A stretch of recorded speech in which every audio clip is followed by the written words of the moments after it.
Hey there once again welcome back to code news. तो इस video को देखने के बाद आप समझ पाओगे कि ब्रेक क्या होता है और कॉन्टिन्यू स्टेटमेंट क्या होता है। तो चलो फिर डिस्कस करते हैं।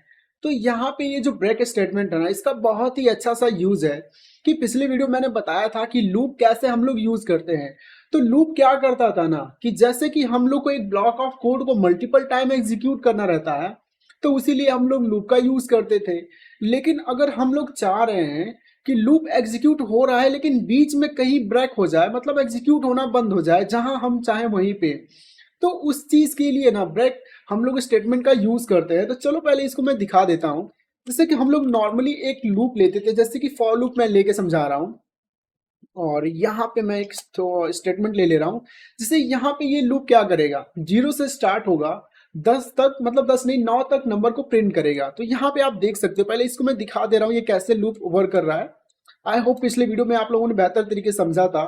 तो यहाँ पे आप देखो, पहले एक चीज ध्यान में देखो कि ये 0 से स्टार्ट कर रहा है और 9 तक जा रहा है। या फिर अगर मैं इसको छोटा कर दे रहा हूँ, 1 से लेके इसको 5 तक कर दे रहा हूँ ताकि आप अच्छे से विजुलाइज कर पाओ।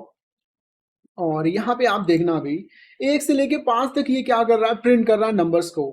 लेकिन हम लोग चाह रहे हैं ना कि जैसे ही मतलब तीसरी बारी प्रिंट कर दे रहा है तो वहीं पे ये ब्रेक हो जाए, मतलब तीसरी बारी के आगे मत जाए। तो यहाँ पे ना हम लोग ब्रेक स्टेटमेंट का यूज करते हैं। तो यहाँ पे एक हम लोग नोटिस करो थोड़ा सा, हम लोग कंडीशन भी तो दे रहे हैं ना कि अगर तीसरी बारी तक प्रिंट हो जाए, कहने का मतलब यहाँ पे 1 2 3 मतलब यहाँ तक प्रिंट हो जाए ना, तो उसके आगे प्रिंट ना करे। तो कंडीशन तो हो रहा है। तो कंडीशन के लिए मैंने समझाया था कि इफ कंडीशन का यूज करते हैं, इफ स्टेटमेंट का यूज करते हैं। तो मैं कह रहा हूं कि जैसे ही इक्वल टू 3 हो जा रहा है, तो आप क्या करो ना, आप सिंपली ब्रेक कर दो, हमें आगे प्रिंट नहीं करना है। तो ये क्या करेगा, ये प्रिंट करेगा 1 को, फिर प्रिंट करेगा 2 को, और जैसे ही यहाँ पे 3 होगा ना, तो ये प्रिंट करना बंद कर देगा। तो आप देखना यहाँ पे मैं फिर से क्या कर रहा हूँ, ये आई को प्रिंट कर दे रहा हूँ। तो सबसे पहले मैं इसको एग्जीक्यूट करके आपको दिखा दे रहा हूँ विजुअली, फिर मैं एक्सप्लेन करूंगा थोड़ा सा। तो यहाँ पे आप देखो पहले कि सबसे पहले आई इक्वल टू जो 1 है ना, वहां से इनिशलाइज हुआ। इनिशलाइज होने के बाद क्या हुआ, यहाँ पे चेक हुआ क्या, आई जो कि 1 क्या 3 के इक्वल है, क्या 3 के इक्वल नहीं है। तो फिर नीचे आ गया, तो फिर उसने क्या किया, 1 को प्रिंट कर दिया। फिर ये जो 1 था इनिशलाइज मतलब बढ़ के इंक्रीमेंट होके 2 हो गया। तो यहाँ पे फिर से चेक हुआ कि क्या 2 3 के इक्वल है, 3 के इक्वल नहीं है। फिर यहाँ पे नीचे आया, फिर उसने 2 को प्रिंट कर दिया। फिर जो 2 था ना, नंबर 2 था, वो यहाँ पे इंक्रीमेंट होकर 3 हो गया। तो फिर 3 यहाँ पे चेक हुआ, कंडीशन सही था। तो फिर यहाँ पे चेक हुआ, 3 इक्वल टू 3 हो गया, यहाँ पे भी कंडीशन सही हो गया। तो यहाँ पे इसने क्या करा कि यहाँ पे इसने ब्रेक कर दिया। समझ रहे हो? तो ऐसे ही ये काम कर रहा है। या फिर अगर आपको मतलब और ज्यादा इसको विजुअली देखना है कि यहाँ पे मतलब कि ये जो 3 है ना, ये वर्क नहीं करेगा। तो इसको अगर मैं प्रिंट कराना चाहता हूं तो इसको मुझे लिखना पड़ेगा ऊपर, ठीक है।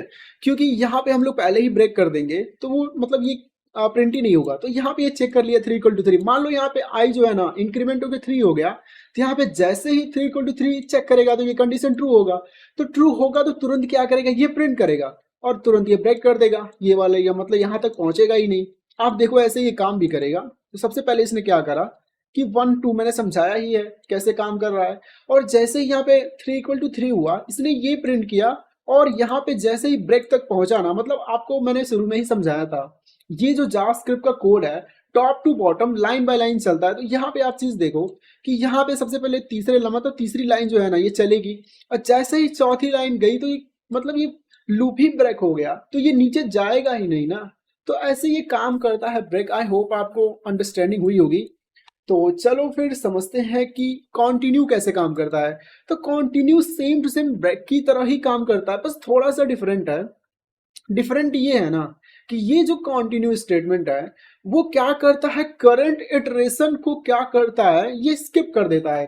तो इटरेशन मैंने शुरू में ही बता रखा है और फिर से मैं बताना चाह रहा हूं कि आप देखना एक चीज कि यहाँ पे मैं क्या कर रहा हूँ, 1 से लेके 5 तक नंबर को प्रिंट करा रहा हूँ।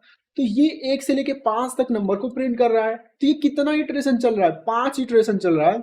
पहला इटरेशन ये, फिर दूसरा इटरेशन, फिर तीसरा, चौथा, ऐसे कर करके ये 5 इटरेशन चल रहा है। तो हम चाह रहे हैं कि जैसे ही तीसरा इटरेशन आए ना, तो ये तीसरा इटरेशन को ही हम लोग स्किप कर दें। ये बहुत ही ज्यादा सिंपल है, आप ध्यान से समझोगे तो समझ में आएगा कि हम चाह रहे हैं तीसरा इटरेशन स्किप हो जाए।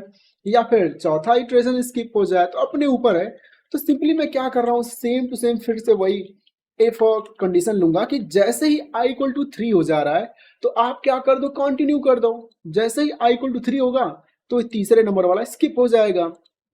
तो जैसे ही स्किप होगा ना तो 1 2 फिर 4 5 प्रिंट होगा, बस इतना ही प्रिंट होगा। रुको मैं प्रिंट करके भी दिखा रहा हूँ।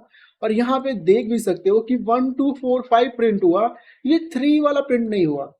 अगर स्किप होने से पहले ही आप चाह रहे हो कि इसको प्रिंट करा लेना, तो यहाँ पे मैं दिखा रहा हूँ कि नंबर 3 स्किप्ड, या फिर मैं इसको एक्सेस करके ही दिखा दे रहा हूँ।